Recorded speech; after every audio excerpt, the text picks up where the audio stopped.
Bonjour tout le monde, bienvenue dans cette nouvelle vidéo.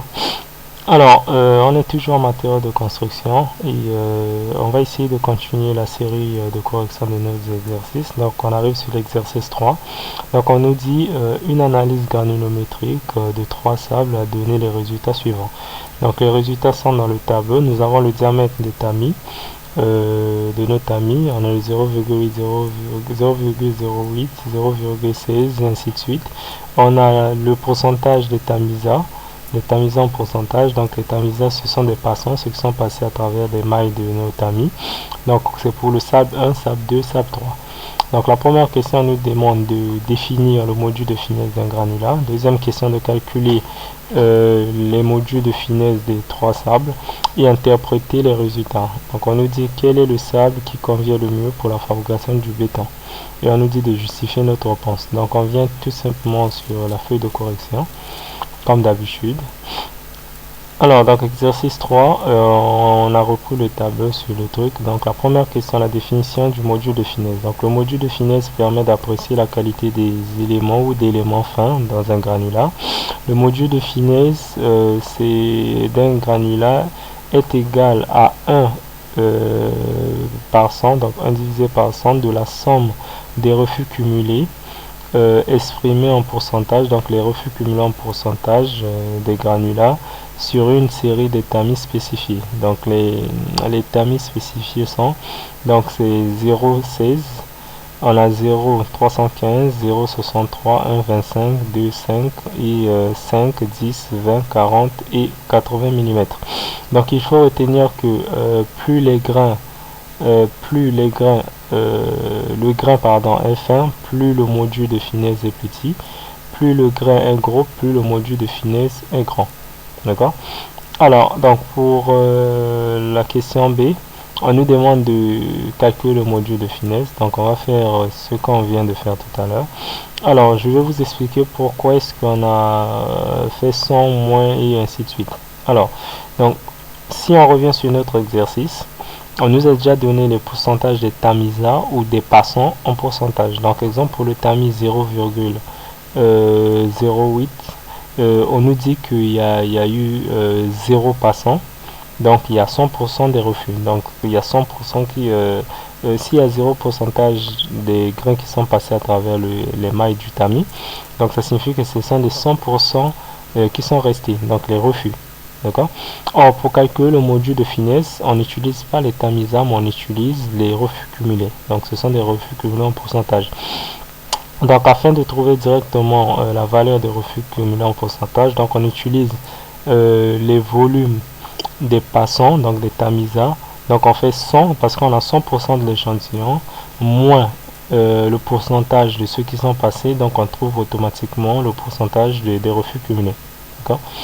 Alors, donc si on fait 100 moins 7, pourquoi est-ce qu'on a commencé par 7? Parce que le module de finesse utilise les tamis spécifiés, c'est à partir de 0,16, 0,315, donc ces tamis sont à retenir.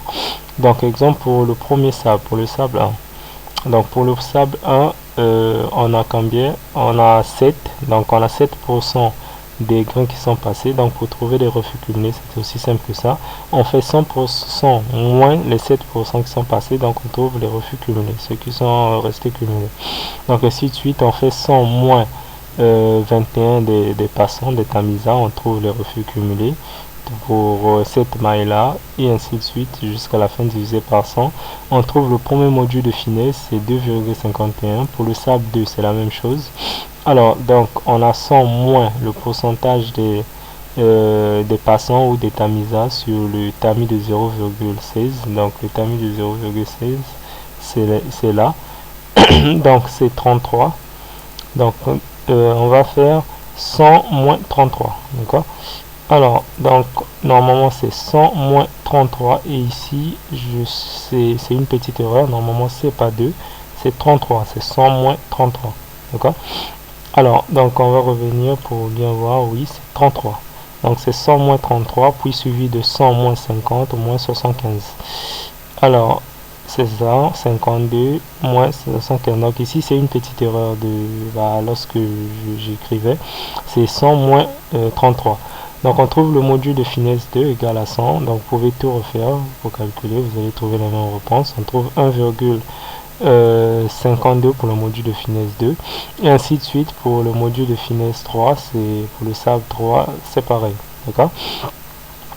Alors, donc le C, on nous dit d'interpréter, on nous dit sur la question C, interpréter les résultats. D'accord? Donc on va d'abord interpréter les résultats. J'ose croire que vous avez compris comment calculer le module de finesse, parce que si on arrive avec les débutants qui n'ont jamais calculé le module de finesse, ça sera un peu compliqué. Donc le principe est très simple.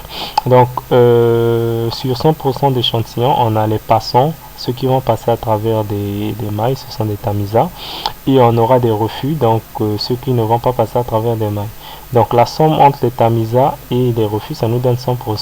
Donc si on nous donne déjà le donc on peut l'écrire à côté. Si on fait tamisa plus refus cumulé bien sûr, donc tamisa en pourcentage plus refus en pourcentage est égal à 100%. Donc si on nous donne déjà les tamisas, donc c'est facile de tirer les refus, donc on fait 100 moins les refus et inversement. D'accord? Donc pour l'interprétation, on dit que le premier sable, le sable 1, est moyen parce que son module de finesse c'est entre 2,51, c'est à 2,51, donc c'est compris entre 2,2 inférieur ou égal au module de finesse 2,8, donc c'est un sable moyen, c'est un bon sable. Et pour le sable 2, c'est un sable fin parce que son module de finesse est égal à 1,52, donc c'est compris entre 1,8 inférieur ou égal à un module de finesse 2,2, donc ça se trouve dans le cours. Et le sable 3 est un sable gros, tout simplement parce que son module de finesse est 4,14, donc c'est compris en 2,8 et jusqu'à l'infini, disons. D'accord? Donc c'est un sable gros. Alors, donc pour leur utilisation, parce qu'on nous a demandé d'interpréter et quel est le sable qui convient le mieux à la fabrication du béton. Donc c'est leur utilisation. Alors, donc pour le module de finesse, entre 1,40 et 3,40, donc le sable pour béton pour construction, donc disons c'est pour utiliser à la construction, entre 0,90 et 3,40 c'est un sable maigre pour fondation, entre 0,90 et 1,70 c'est un sable pour mortier de maçonnerie, donc pour l'élévation des murs. Et entre toujours 0,90 et 1,70, on peut aussi trouver un sable pour le carrelage. Et entre 0,90 et 3,40, c'est un sable pour plafonnage. Donc entre 0,90 et 2,50, c'est un sable pour couche de fondation pour dalle. D'accord? Donc on vient de mettre fin à l'exercice 3. Nous allons passer à l'exercice 4. Alors,